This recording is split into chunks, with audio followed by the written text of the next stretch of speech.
Because love isn't in the big moments, it's in the seconds. The tiny, ticking seconds that say, I'm here, I'm with you, I remember. And that was the hour of love. They say time heals everything, but time also buries. Buries people, feelings, memories, sometimes.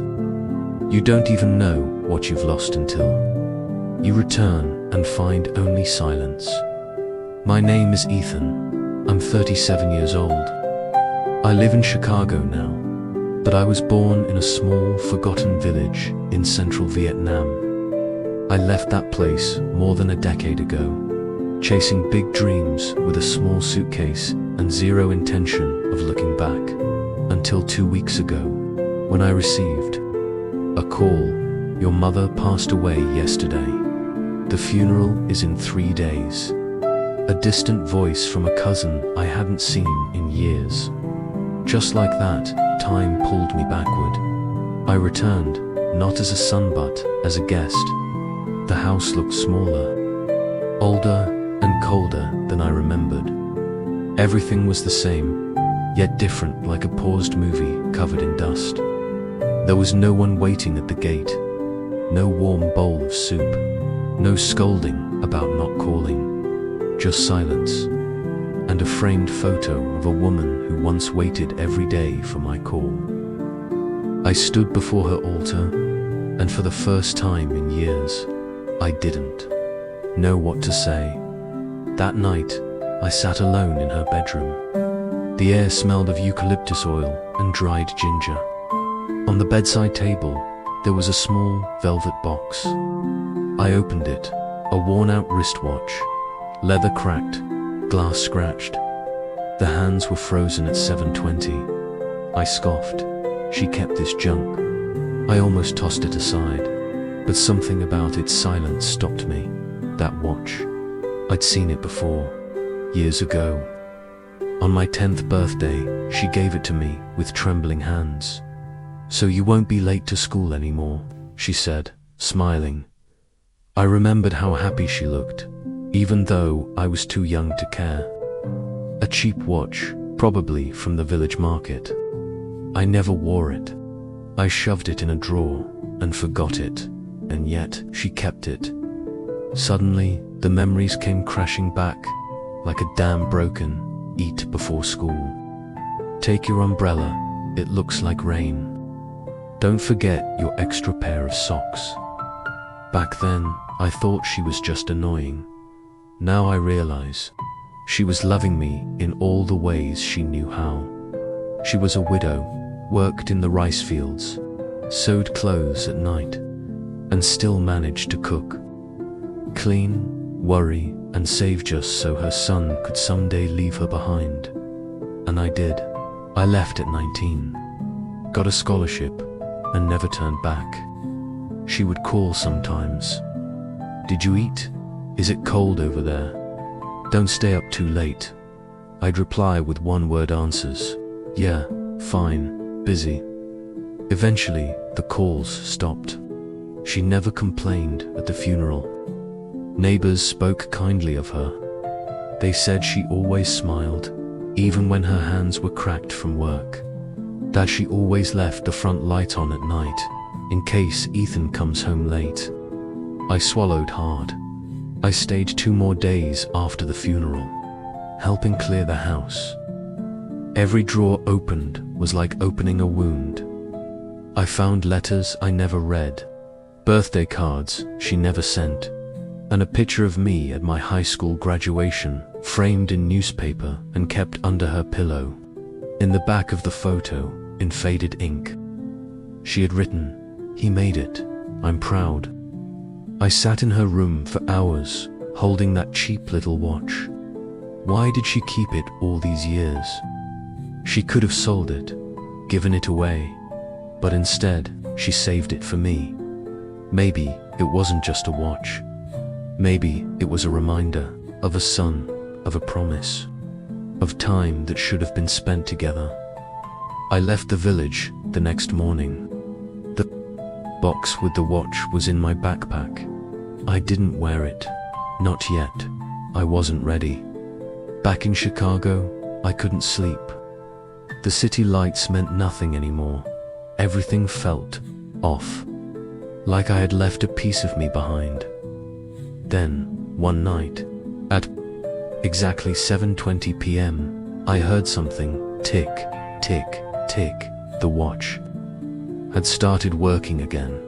Or maybe it never really stopped.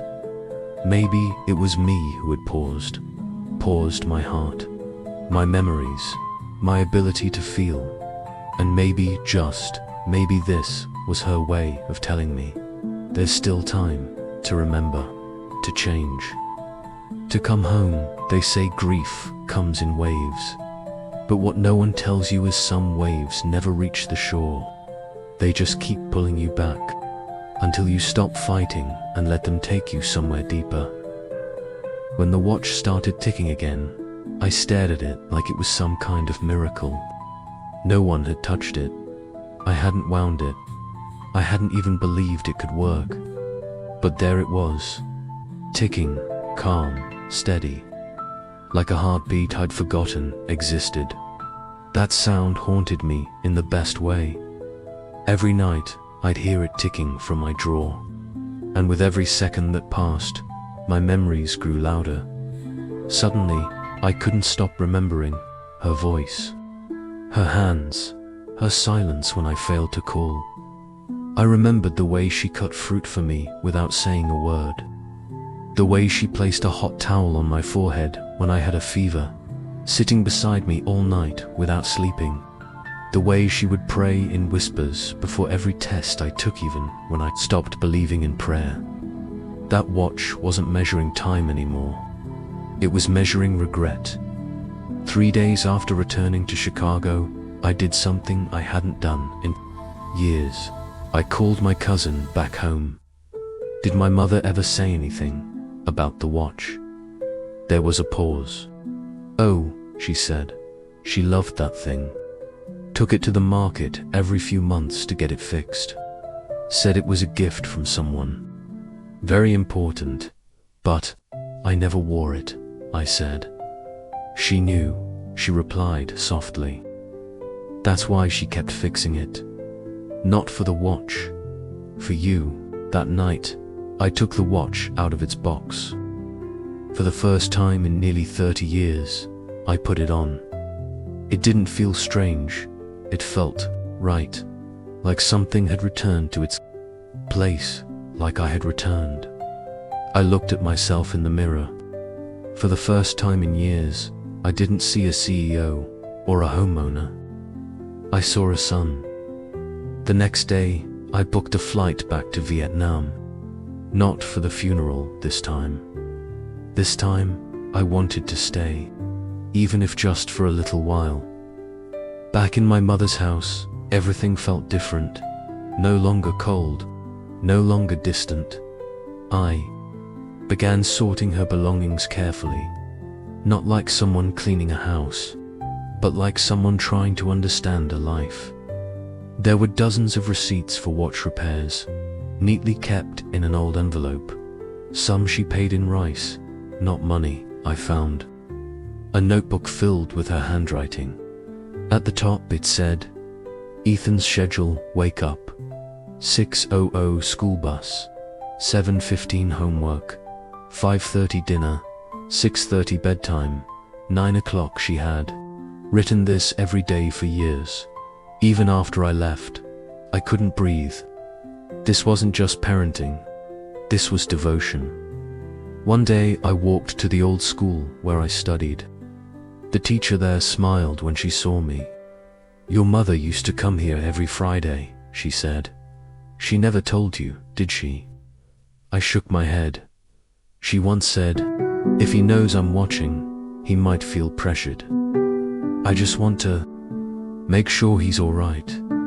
I sat in the schoolyard until sunset, holding that ticking watch in my palm. It felt like I was the one being watched now, not judged, just seen.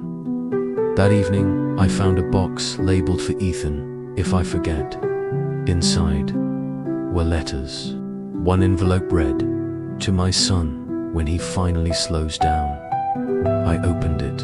Ethan, if you're reading this, it means you've stopped running long enough to remember where you came from. You always said time was money, but to me, time was breakfast with you. Time was hearing your stories. Time was folding your socks. You may think you gave me little, but you gave me everything just by being my son. This house is yours if you want it. But even if you don't, I want you to remember one thing.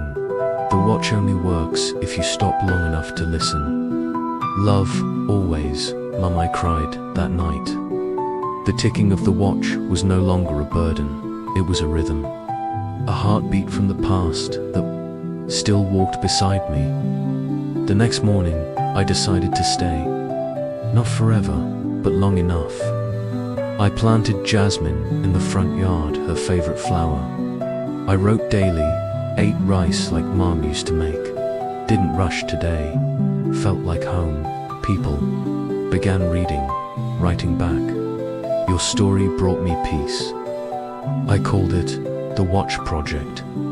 Not about clocks, but about time we ignore, waste, and wish we could get back. I still wear that old watch. It ticks slower now, but maybe that's the point, to slow down, to notice, to remember. They say love is timeless, but in truth, love is made of time. How we spend it, how we waste it, and how we remember it. 3 months after returning to my mother's village, I was still there. Not because I had to stay, but because I wanted to. The house was no longer just a house. It had become a mirror, showing me who I was, and who I forgot to be. I walked the rice fields. I wore the watch. I listened, people found the Watch Project. A woman in Tokyo wrote, I called my father today. A man in Ohio shared. Now, I write my late mother a letter every week. My mother's voice wasn't just mine. It was echoing through strangers' hearts. One morning, I spoke at the village school. I told them, this is a story of a woman who fixed a broken watch for 20 years because it reminded her of her son. After that, I spoke in bigger places, always starting with, my name is Ethan. I am the son of a woman who measured love in seconds and wore time like prayer beads. I no longer wanted to build something big. I just wanted to love slower, listen better, show up. 6 months in, I sat in my mother's room. Her velvet box lay open. The watch was on my wrist. I wrote, time doesn't move in straight lines. Sometimes, it circles back just to teach you what you missed the first time. Then came an email. Ethan, we'd love to feature your story. Only one condition, I said. Keep the ticking sound in the background. It's not just part of the story, is the story. The stage was in San Francisco. I stood before thousands. When was the last time you listened not to noise, but to silence? I raised my wrist. This isn't a Rolex, but it reminds me that love, like time, is meant to be given, not hoarded. At home, I sat on the porch. The jasmine bloomed, the watch ticked. 7:20 p.m., the time it once froze. Now it lives again.